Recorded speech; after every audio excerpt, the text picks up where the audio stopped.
Spruhan ídahwiil'aah do Navajo Department of Justice Well, I've given away what the beginning of this presentation is going to be about: exciting, complex notions of jurisprudence filtered through fried chicken. But anyway, I won't regale you with the Billigana Nish'áá, Billigana Bashashchin, etc., etc. It's very boring. Though I will say, fortunately, the Diné, most of you, have created names for European ethnic peoples, right? So my ancestors, the immigrants Dr. Greyeyes was talking about, come from Ireland. And so I've heard two different words or phrases for the Irish people. I think the most common one is Leatricia, Redbeard, presumably coming from Notre Dame, fighting Irish. I'm partial to Diné, potato people, because the only reason I'm here is because in the 1840s, a very large portion of the Irish population immigrated to the United States and elsewhere. Because of the potato famine, we had no potatoes, wanted to find some and went someplace else, and ended up over here in Indiana, ironically enough, is where my first ancestor from Ireland came from. So apparently potatoes are very important to us as Irish people. Now I'm going to talk about, as Dr. Greyeyes asked me to, what are the modern legal complexities of the Landback as a concept? How do people on the outside think about Navajo sovereignty and territory? Because when the Navajo Department of Justice has to advocate for the Diné people, we have to do so in federal court. We have to do so in state court. We have to talk to people on the outside. What is the language they understand when we talk about Diné sovereignty?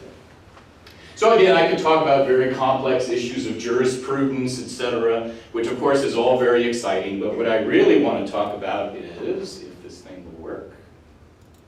How does this work? In the far left corner, bottom. There we go, fried chicken. Fried chicken. Okay, so this is Church's Chicken in Window Rock, Arizona.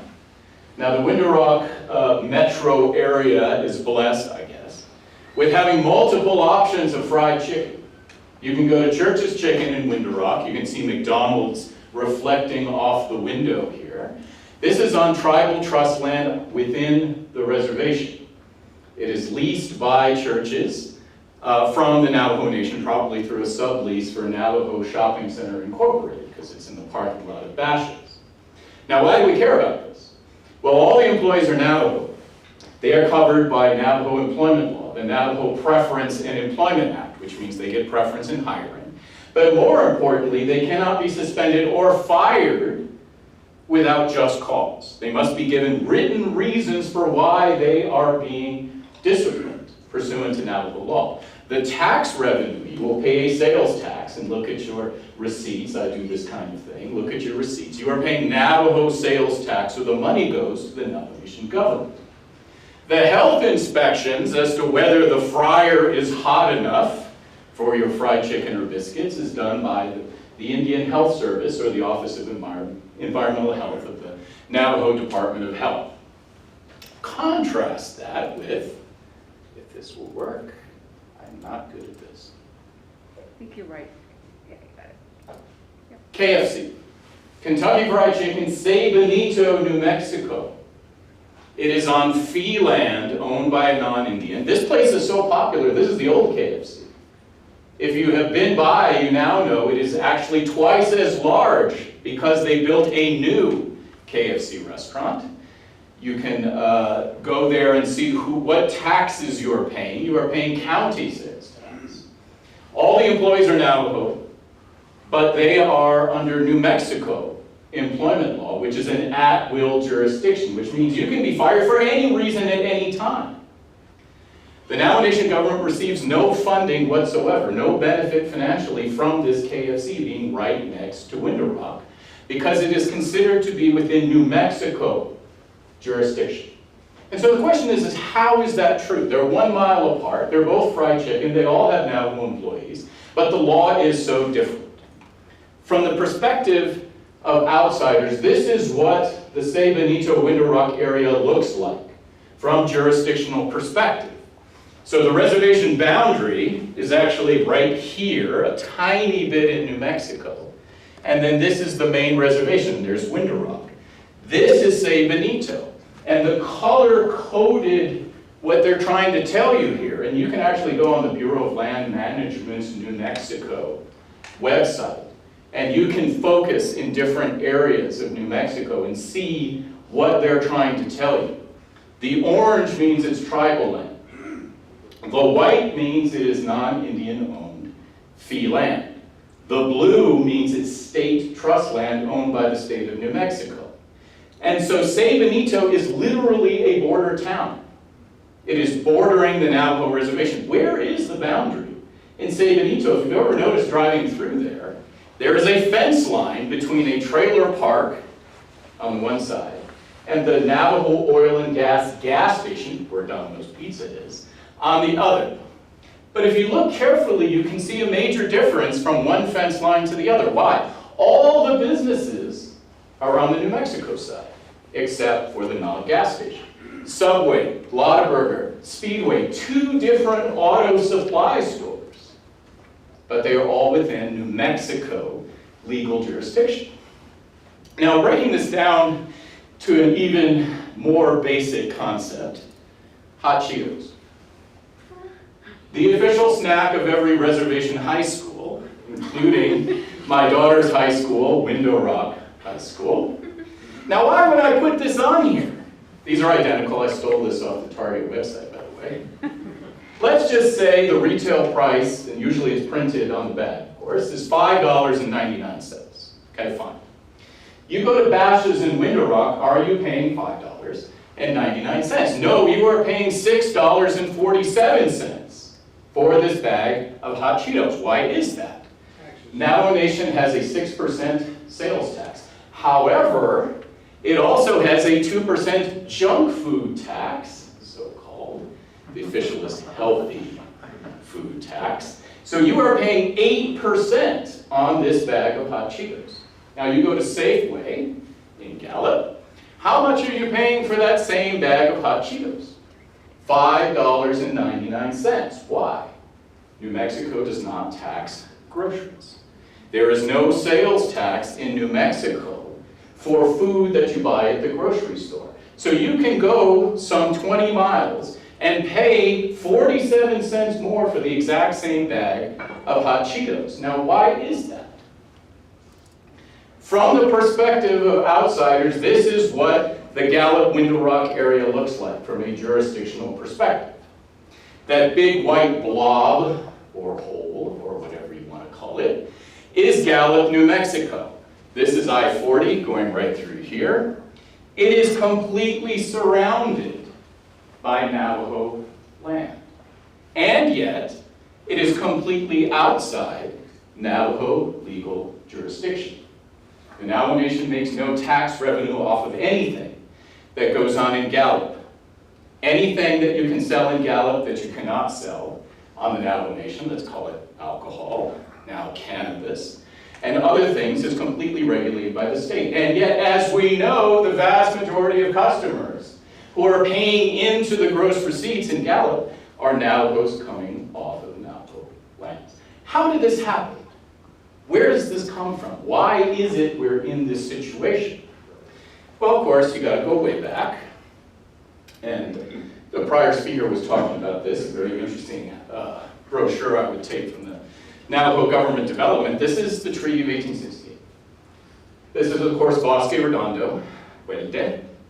This is a photo that was just discovered not too long ago, sitting in an archive in Santa Fe, the only known photograph of the negotiation group for the Treaty of 1868. So what was the status of Navajo land before this? It was all Nihikeyah. There was no reservation. There was no fee land. There was no Gallup. There was nothing. It was all considered to be Navajo land. And as we know from Navajo history, what happened? Civil War, James Carleton arrives from California. The Confederates have been run off back to Texas. They had nothing better to do, so they decided to wage war first on the Apaches and then on the Diné. And of course, our good friend, Mr. Kit Carson, is told by James Carleton to come and capture as many Navajos as possible and, of course, take them to Wendy. Not all Navajos, of course, went to Bosque Redondo. There are many, many, many important, powerful stories of people in the Chuscas, in the Grand Canyon, in Bear Zoos, and all these other places resisting being removed. But a very large group, of course, were and ended up here for 4 years. And I don't have to tell this audience exactly what happened there. But a very interesting individual, who I believe is this guy here, William Tecumseh Sherman, the Civil War general, burned down Atlanta, went all the way to the sea, crushed the Confederacy.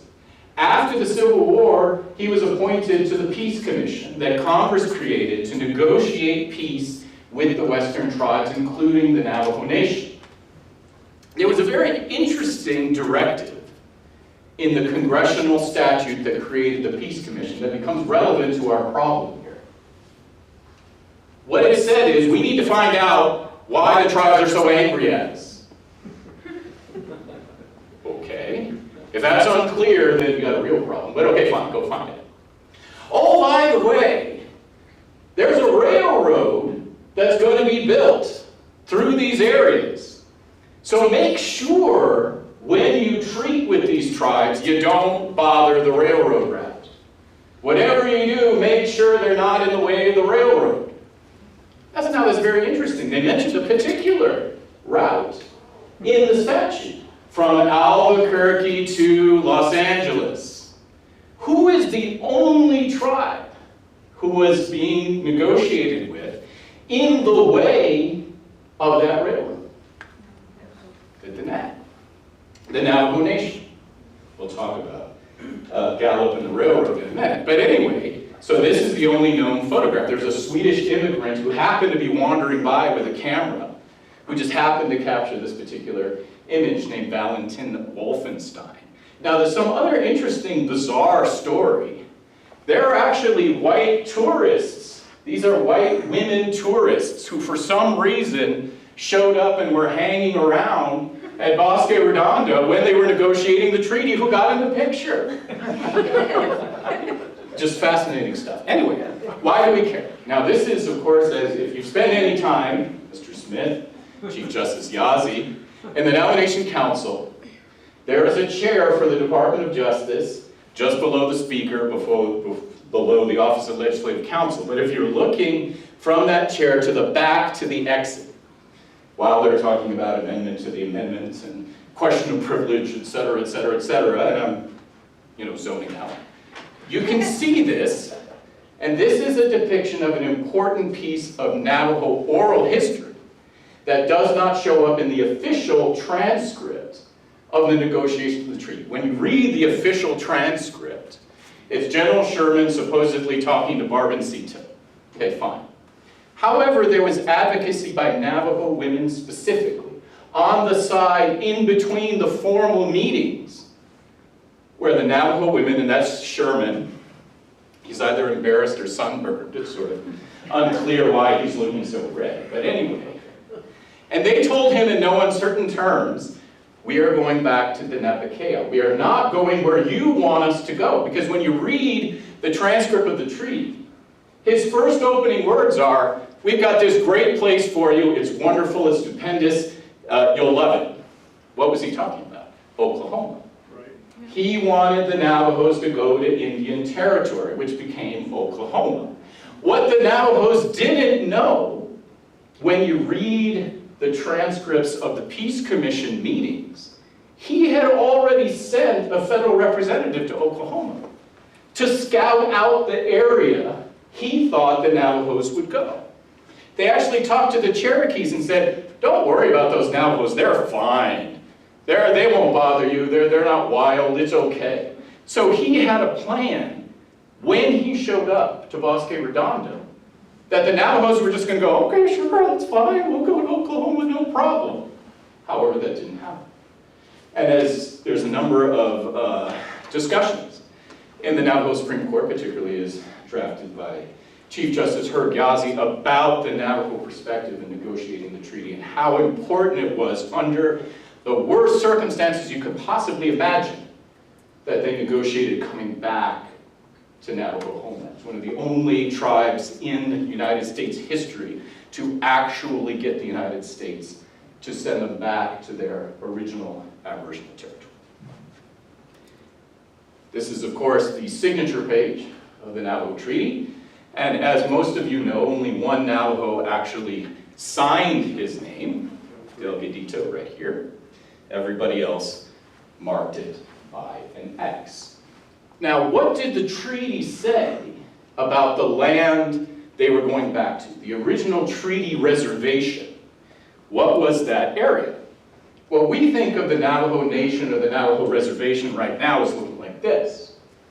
In fact, the original treaty reservation is only this, a much smaller parcel. We are actually within the original treaty reservation here in Tsaile at Diné College. So through a series of additions, we get to the current modern Navajo Nation. So this is actually the only part that the United States agreed would be Navajo land. And the most important provision from the United States perspective, all land outside of this box, you're surrendering. You're ceding to the United States.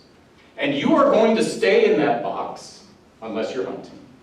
And all of you have to live there. They assumed, they thought, all Navajos were going to live in this box, if you can imagine. Right? But what happened? Did all Navajos stay in that box? No, not all Navajos were even in the box anyway, to begin with, because of course the people who didn't go to Bosque Redondo, and of course the people who came back just went back to where their traditional lands actually were, whether it was within this invisible line or not, which was surveyed by the federal government. Here is a group, of course, this is probably the most famous photo of a Navajo diplomatic trip to DC. You have Manolito, Juanita, you got Mr. Jesus Arvizo here, the Navajo interpreter. You've got Ganado Mucho. And they were there to advocate for the expansion of the Navajo reservation. Now that didn't happen perfectly. Going back to, say, Benito and Gallup, what is that red blotch right there on the map? That is the Eastern Navajo Agency. Now, is that an actual reservation boundary? No, it is not. It is a Bureau of Indian Affairs administrative boundary for the Eastern Navajo Agency, of course, located in Crown Point. From the Navajo perspective, this is what the Eastern Navajo Agency looks like. Chapters, you know, it's a cohesive whole. Notice Gallup is carved out though. There's no chapter in Gallup. In legal reality, hello, this is what it looks like from the perspective of the outsiders. This is what the actual Navajo sovereign territory is. Because through a series of cases, or litigations as we call them here, Navajo asserted rights to all of the Eastern Navajo agencies. The federal court said, no, sorry. Only those lands that are in trust, either for the Navajo Nation or allotments, are actually sovereign Navajo territory. Anything else is state territory. So from the perspective of criminal jurisdiction, taxing jurisdiction, environmental regulation, this is what they think the nation's authority actually is. How did we get there? Well, if you notice the map about expansions through executive orders and congressional action, Arizona's boundary went all the way to the Colorado River. However, in New Mexico, the congressional people blocked any extension of the reservation east from the original treaty reservation and a minor addition. So this is indicating this is the reservation. This is the so-called off-reservation checkerboard Eastern Navajo Agency. So because Congress would not allow the extension in New Mexico, the Bureau of Indian Affairs got created. Because, of course, there are lots of Navajos out there. And from the perspective of the outsiders, the word squatter came up somewhere. They were squatters on federal land who had no rights whatsoever to those property. So what did they do? they used Section 4 of the General Allotment Act, the Dawes Act of 1887, which said if there are off-reservation Indians, you can take federal land and create allotments. And that's what they did. They went through and they found Navajos, and they used that process to actually expand Navajo land east from the reservation. But they never created a formal boundary, which is how we get our checkerboard jurisdiction, parcel by parcel by parcel by parcel. Now, the other thing we mentioned was the railroad, if you remember. Sherman put the boundary at Fort Defiance, which of course is 17 miles north currently of Gallup, New Mexico. What goes right through Gallup, New Mexico? The train.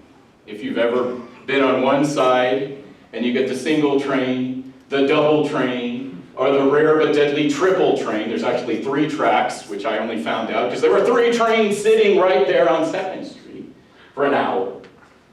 The train goes right through Gallup. And the most important thing from a land perspective, to incentivize the railroad to go from Albuquerque to Los Angeles, Congress told the railroad, we will give you land 40 miles north and 40 miles south of your route. Every other section, and if you know anything about surveys, there are 36 sections in a town, what do they call it? A township, right? So every other section was given to the railroad for building from Albuquerque to Los Angeles, including through Gallup. Where does the name Gallup come from, by the way? Does anybody know? David Gallup. Yes, who was? Paymaster. The paymaster of the railroad. So Gallup itself, by its very name, owes its existence and identity to Congress giving the railroad this land. And it overlaps and creates these conflicts in the eastern area that even exist today. Because you have a fee parcel that was owned by the railroad, next to a Navajo allotment, next to state land, next to federal land. You guys know where this is? Just admit it, you know what this is. Sage, that's not my car, but just so we're clear. Why does sagebrush exist?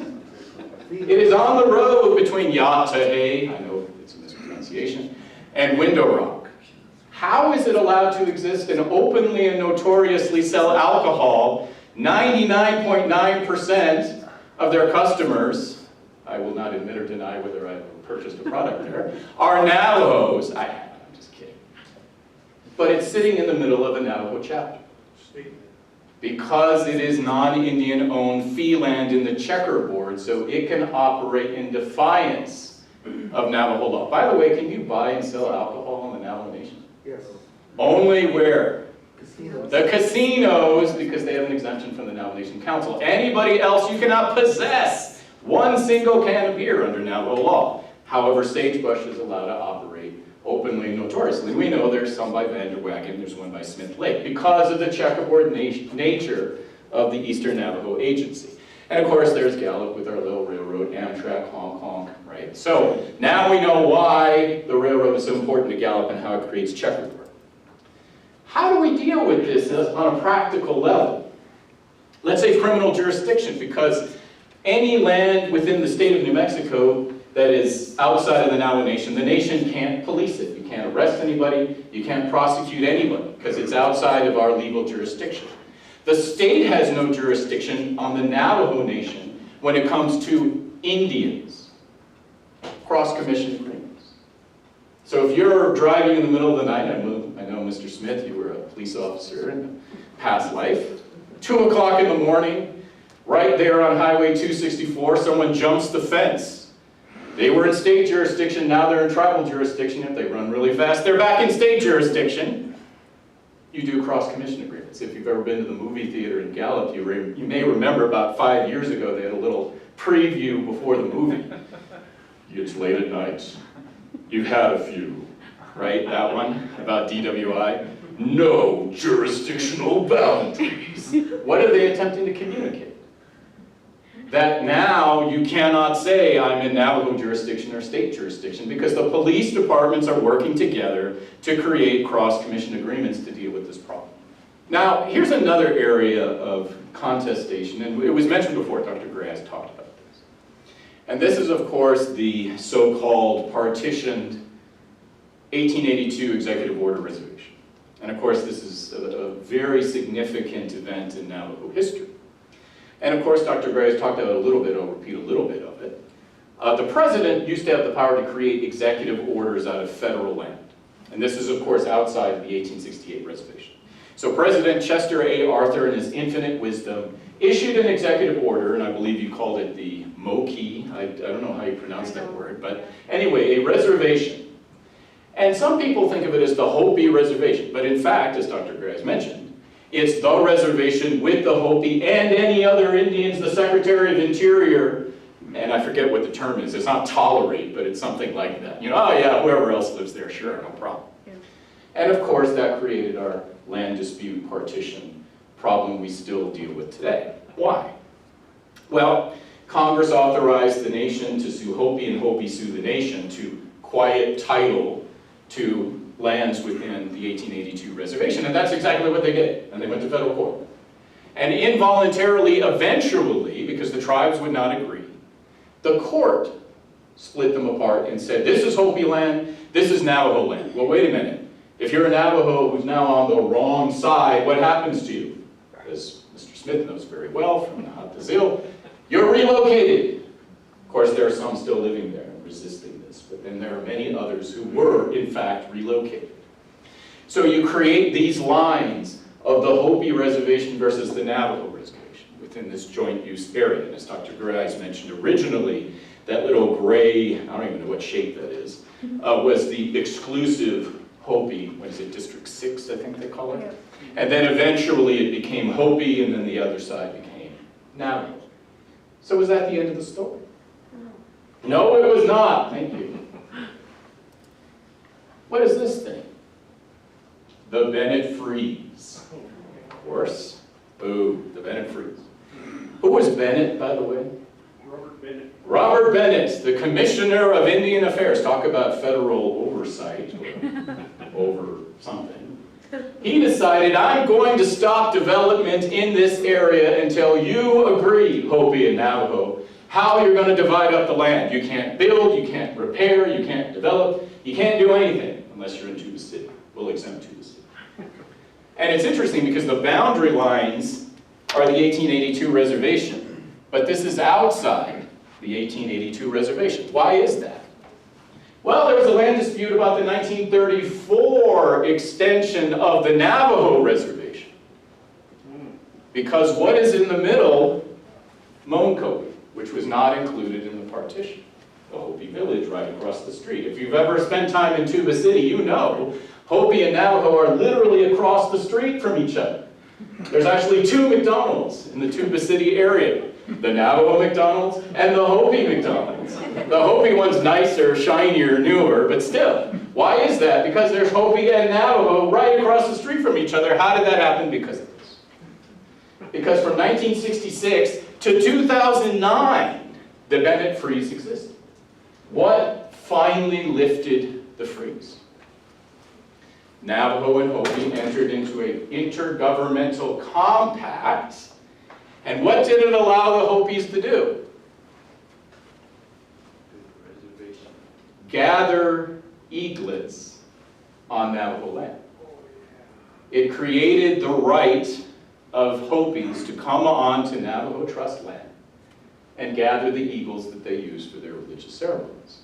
So the nation granted a land right, a permissive easement, in our legal technical terms, for Hopis to cross onto Navajo land and collect these eagles. There's also the Hopi Salt Trail and certain other, but they gave them permissive land rights to do certain things. Originally, Hopi wanted the land, and they wanted it to be like the 1882 reservation. That's mine, this is yours. They finally agreed to at least have these permissive rights, and the land remained part of the Navajo reservation, except for Moenkopi. But what's this little thing right here? Paiute. Now, who are the Paiutes? Does anybody know? A third tribe in this area, the San Juan Southern Paiutes, who are separately federally recognized. Now, do they actually have this reservation as indicated on this map? No, they do not. Does anybody know why? They entered in, I'm sorry, you were going to say something? No. That is correct. The Navajo Nation and the San Juan Paiute entered into a treaty in 2000 that would partition certain areas here by Tuba City and by Navajo Mountain, but it has never been implemented. Why? Because this is all considered federal tribal trust land. Congress has to approve the treaty. Hasn't been ratified. Has not been ratified by Congress even today. 24 years later, the Paiutes still do not have a reservation, but whoever created this map at least is foreshadowing that eventually the San Juan Paiute will have tribal trust land in the Tuba City area. So we will not have one tribe, not two, but 3 tribes in the same area with independent, sovereign tribal land. I'm sure it'll go fine. Now, someone who's not Delegate Smith, tell me what this is. This is the Hathathli Sanders area.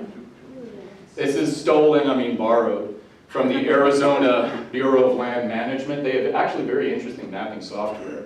And you can actually blow it up and look. And what is orange? We said before, what does that indicate? Navajo sovereign land. White is mostly non-Indian-owned fee land. There are a couple of members in the Hathathli that actually own some land in fee. Blue is state land. Now, we haven't talked about what state land actually is. And this is the 3rd prong of our federal land policy conflict. So when did Arizona and New Mexico become a state? 1912. 1912. So the United States, all of this land that's not tribal land is considered federal land. When they allow them to become a state, and Congress has to approve it through an organic act, they give the state a certain amount of federal land as state trust land to generate revenue for education.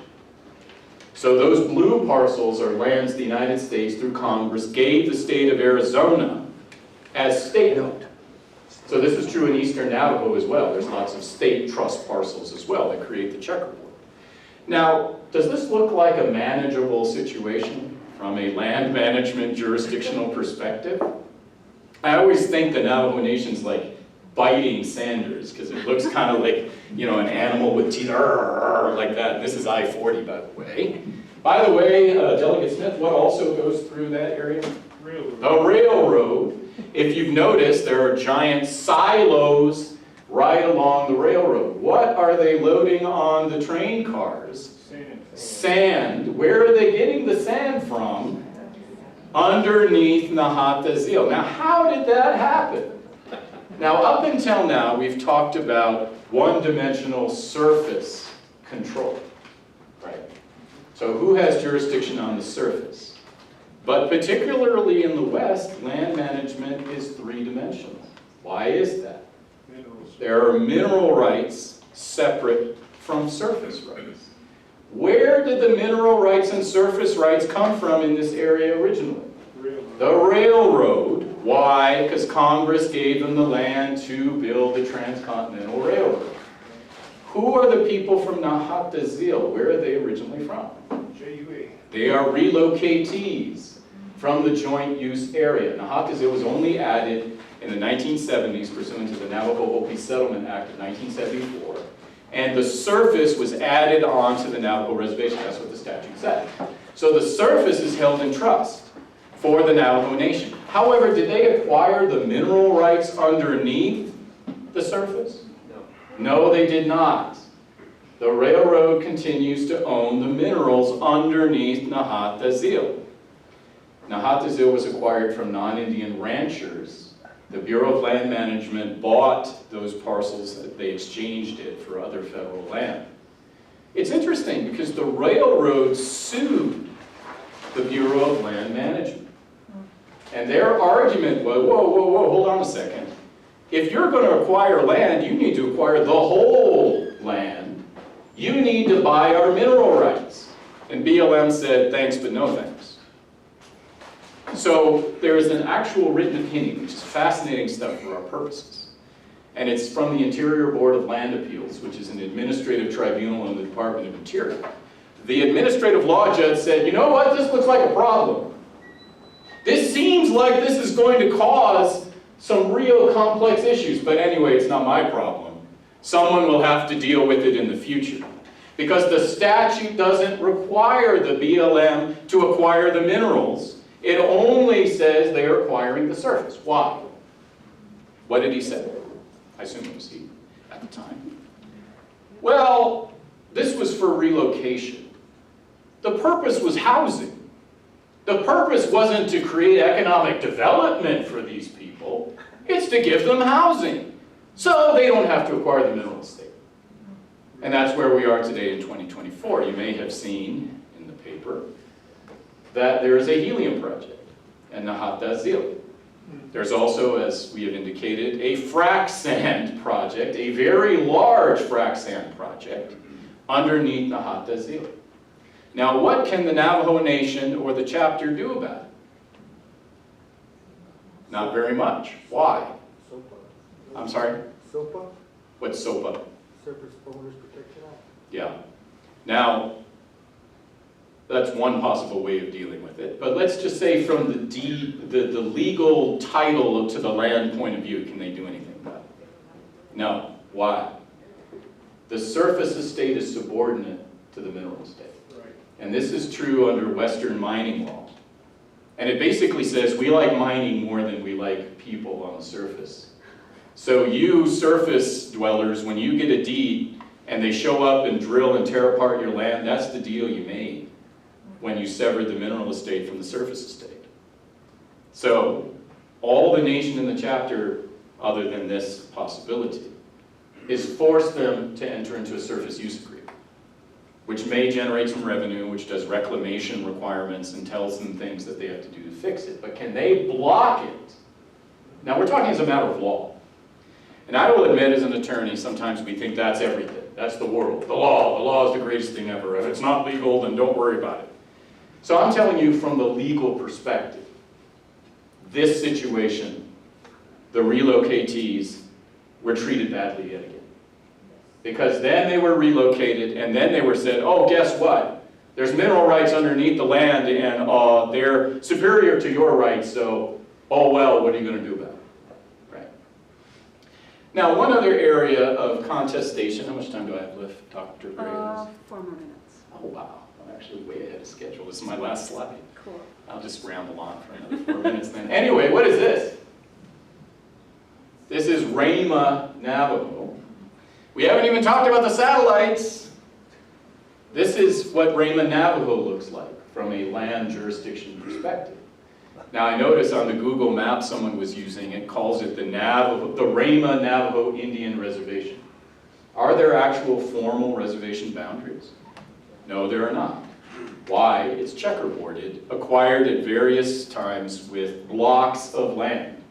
Now you see the maroon versus red. Some of these are allotments. Some of these are trust lands. Some of the satellites have band lands that are held in trust for the band, separate and not Black Sabbath, but the band of Rama or the band To'ajule band, right? So you have trust lands owned by the nation, trust lands owned by the band, allotments, fee land. By the way, pop quiz, what are those blue parcels? State trust lands. State trust lands, all interspersed. By the way, what is also over there?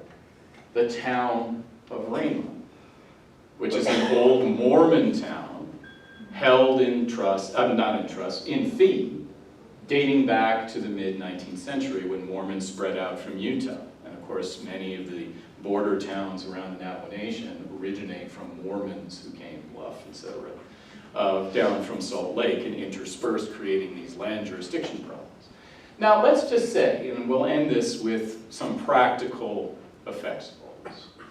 All of you here, as I did, went through the pandemic, went through COVID. It was a very awful, difficult time. Even more so for the Navajo Nation Department of Justice, because there were many non-Indians who did anything they possibly could to resist the Navajo Nation's controls to try to get this under control. Okay? The sheriff of the neighboring county wrote a letter to the Navajo Nation saying, These poor non-Indians who live in this interspersed area in Candy Kitchen, they don't have to follow your rules. They don't have to do lockdowns. They're outside your jurisdiction. So that is an issue that became very prominent during the pandemic, these territorial problems. If you recall, they blockaded Gallup in every direction, right? By order of the governor, keeping people out. It was pretty obvious who they were trying to keep out, I think. I can speak to this crew as to what was really going on. But why could they do that? Because it's in state jurisdiction and not tribal jurisdiction. Interestingly enough, and just to mention, there are some other land areas we haven't even talked about. There's a boundary dispute that's been going on for 100 years between the Ute, Mountain Ute, and the Navajo Nation as to where the actual boundary between the two treaty reservations actually are. There was a survey of Colorado that overlaps with the survey of the Navajo Treaty. So we may actually have tribal trust land in Colorado. We only have a fee land ranch for free. But unlike Hopi and Navajo, where Congress authorized us to sue each other, there has been no authorization, at least for that land dispute. They allowed us to sue the Ute Mountains for the east-west boundary, but not the north-south boundary. We prevailed. So that is a place of contestation. There's a question where the San Juan River boundary at Bluff, Utah actually is, because rivers move, as we know. So the original survey suggests that Navajo reservation land may be north of the current San Juan River in the town of Bluff. Maybe, maybe not. Dr. Greyeyes mentioned in that town for Glen Canyon, let's call it Page, was exchanged from a Kraken Mesa. However, there are boundary issues related to where the Lake Powell boundary is for the Navajo Nation and where the Navajo Nation can develop along the lake. So I could go on and on and on and on, but my point being, I'm not asking you to believe this is true, right? The law is artificial. It's about as effective as if you believe it. However, it does have practical effects on the ground, down to how much hot Cheetos cost. And it is the legacy of conflicting federal policies related to land and how they have dealt with the Navajo people that brings us to where we are. So when people say, Navajo DOJ, what are you doing? This is what we're doing. Because we deal with this every single day. And we have to go into state court, and we have to go into federal court. And this is the language they understand, no matter what we've talked about here, about the fundamental law and how it affects land use on the Navajo Nation. They'll listen to this. Well, you ceded all land in the Treaty of 1868. So any rights you may have outside of the original treaties, that which we have given you is a matter of grace. But then the railroad goes through there. Hey, we promised the railroad they'd have that land. They built it to LA. You'd like to take the Amtrak from Gallup, right, to Disneyland? You know. So my point is this is an overlay of complexity that we all have to deal with, which has practical effects, that prevents 100% the idea of getting that land back, because whether we like it or not, to the outsiders, this is the system we have to work with. And with that positive contribution, thank you so much for your attention.